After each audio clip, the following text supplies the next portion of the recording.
Hi guys, what's going on, and welcome back to another video on Conqueror's Blade.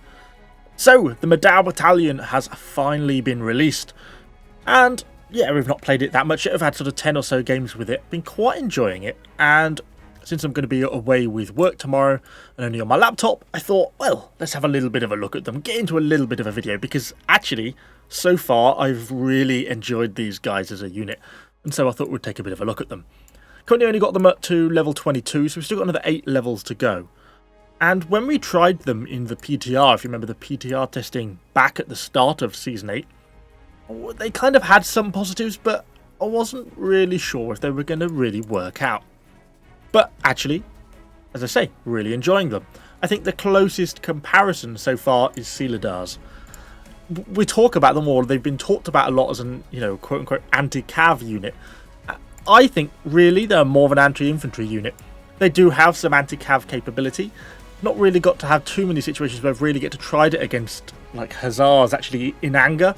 But against things like Armigers, so long as you make use of the effectively, they call it the Modao defense, effectively the brace skill, for want of a better word, then that seems to work fine. And I think if you countercharge them with Carnage, that seems to kind of work as well, because the raw damage is just so high.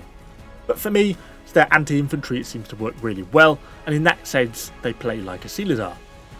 So what have they got ability-wise? Well, they've got two main ones. Modao March, which is effectively a stab. This has an extremely short cooldown, like 4 seconds, 5 seconds kind of short. That means you could be basically cycling this all the time. So with the unit, I'm trying to X and V them, because like the Paladins, they kind of work a little bit like that. When you X them forwards, press V, they auto-attack. Kind of depends a little bit what you're facing, but in most situations that seems to work quite well. And then you press V, they attack, and by the time you've done that, your Modao March has come off cooldown, so you can then get a stab in. Then you X, V, Modao March, because of the short cooldown allows that to happen. You then have your Carnage, which is basically a unit charge. They basically charge forwards, and then they do an arcing swing, followed by like a little bit of a stab as well. And yeah, really quite high damage. That damage is going to be going up along this top veterancy line as well by another 9%, so that's kind of nice. The one thing I really like about this charge, and actually it really sells me the unit, is the fact that they don't build up before they charge. If you take, say, a unit of Palace Guards and you tell them to charge in a direction, you press charge, they, slap the swords on the shield for a while, think about it, hunker down a little bit, and then eventually, sometime in the next year, they decide to charge forwards. But by then, the enemy units moved off or sorted off somewhere else. This charge is instant. You'd be walking them forwards, you press your Carnage, and they just go into an immediate charge. Makes it so much easier to use, in my opinion. And all this is kind of why I've gone along the top veterancy line. I think they play like Sealadars.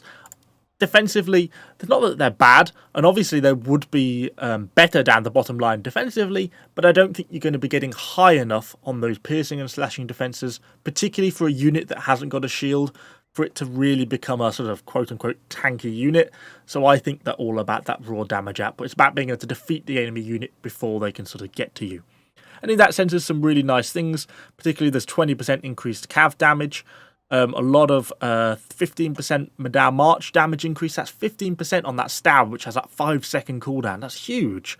Top of that, we've got a 10-second cooldown on the charge, and we've got that 9% increased Carnage damage as well. So there's quite a few nice ones along the top line, which is kind of why I've gone that. Some people are probably going to find the bottom line viable because it will make the unit more tanky, but for me, it's not worth it. Doctrines then. There's a couple of interesting things here, I think. One, I threw on the Sprint Doctrine. They have quite a slow base movement speed, they're only 4.4, and mobility does seem to be a problem with them. It's got a 20-second cooldown or something on this Mobility Doctrine, and it runs for 8 seconds, so almost half the time you can have, an increased movement speed. It does make a difference moving them around the map. Kind of a nice ability. The Doctrine that you get from the unit challenges, your guess is as good as mine, really, to exactly what that means. The unit's ability to stop cavalry is increased by 1 second. Guessing that's on the brace. Not really sure. Not sure it's necessarily adding anything to the unit. Bit open to interpretation on that one. Other than that, I've gone for piercing damage. Now, I think they'll do piercing damage in their Modao stab their Modao March, but probably slashing damage on the Carnage, and that's kind of reflected in this here. I think you're going to be using the Modao March far more often because of the short cooldown. So for me, I went piercing. Tried to get that piercing AP up a little bit more because the base damage isn't necessarily all that high. Put on that piercing defense, a good quality one, give them that little bit better defense against range, and of course a piercing AP. Arguably this could come off and you could stick a health doctrine or something like that on, or maybe a breakthrough doctrine. There is another doctrine to come from the last of the questing, but in my opinion it's not going to be worth it. Increased damage versus cavalry by 200 points.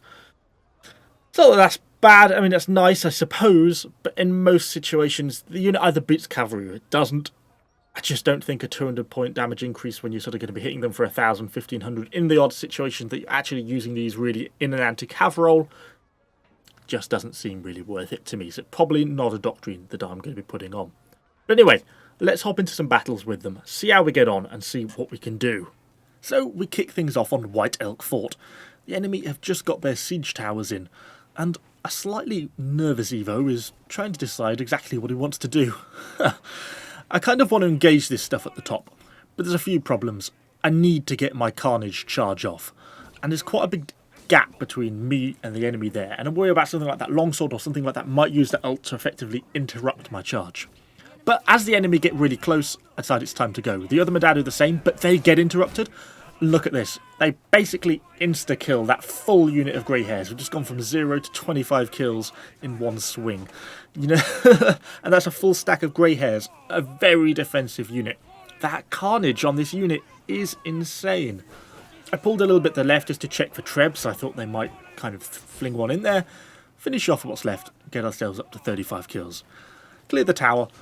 Don't call me Evo Slayer of Peasants for no reason. And, you know, couldn't say no to this lot, so have a little bit of a surf killing session and just finish that lot off. But really, was wiping out those grey hairs, which is kind of the most interesting. I was really surprised that the Carnage could actually, you know, as long as you land that clean hit, completely break through. So I send the unit back to the supply point and making use of that sprint doctrine. You know, the lack of mobility on this unit is a problem. I always find that they're almost always behind. You know, you're almost always waiting for them to catch up to go and do something. Compared to other units, they feel slow at 4.4 movement speed. So that sprint doctrine is really quite nice, actually. You know, gets them to and from places quite quickly, as long as I remember to use it, which is always a little bit of an if. You can see there's an enemy unit or an enemy hero near the supply point, so I'm kind of half trying to keep an eye on the minimap here, which is perhaps why I'm a little bit half-hearted in this fight here. But I'm not quite sure what was going on. A few enemy Kriegs, get some of the kills on them, get a few stabs in. But as these Falconettis start opening up on us, that's kind of ends that for me. I don't really want to be getting caught up in that with a lot of enemy heroes on that tower. So pulling the unit back to me, should have used my sprint doctrine. I'm blaming the fact that I got distracted by chat and spelt Modao in a very interesting direction. I think I've spelt Modao in about 5 different ways already so far today. But pulling the unit back to me and kind of deciding where I want to go next. Could have gone up to try and challenge the range from the front, but we've got quite a few enemies trying to flank and push that rear supply point. Okay, well now I'm interested. Let's go and see what we've got down there. They haven't got the breach down. If you saw on the minimap, the wall is still up. So that means, well, realistically, there's not going to be any enemy cav. Just going to be an infantry fight, and that interests me. Using that sprint doctrine to try and get me to that fight a little bit quicker. Still a little bit slow. But just waiting for them to get there. Didn't want to get too involved because this is me. If I get involved, I'll get myself killed. Pull the unit forwards, and you see how they go straight into the charge? And look at the damage here. We go from 69, 80, 83. You know, the Carnage is a crazy ability. Pushing them forward with X, using the Modao stab, and then I'm just Xing, Ving them through this enemy unit of Modaos, and we really get the advantage. But, you know, we've just got 50 kills in, what, 10 seconds? The burst damage of these guys is really intense. Oh, that was a bad miss. There we go. Got a hit there, but the musket finishes him off. Yeah, the burst damage is insane. That's where the unit really excels, in my opinion. So I could have, or probably should have, just pulled back now, but the bridge is still intact, and we can see all the enemy range there at the back. It's just always going to be a bit of a suicide mission in reality. You know, the unit's quite badly damaged. I'm a light armor, a medium armor user, going against all this range, and no one's got any shields. yeah, it's only going to end one way, really. But we can try and take a few of them with me. It's really the number of enemy heroes that sort of stops us here, to be honest.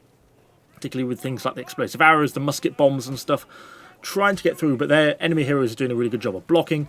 I go for a stab, which does a chunk of damage against that longsword, but not enough. And unfortunately, our carnage gets interrupted. But then we do get onto these PvEs. Unfortunately, the amount of Namcan fire is just too much. I get myself killed. The unit fights on, grabs itself a bit more, a few more kills. And, you know, the fact we've managed to get 130 kills with them isn't too bad. Shows kind of what potential the unit has.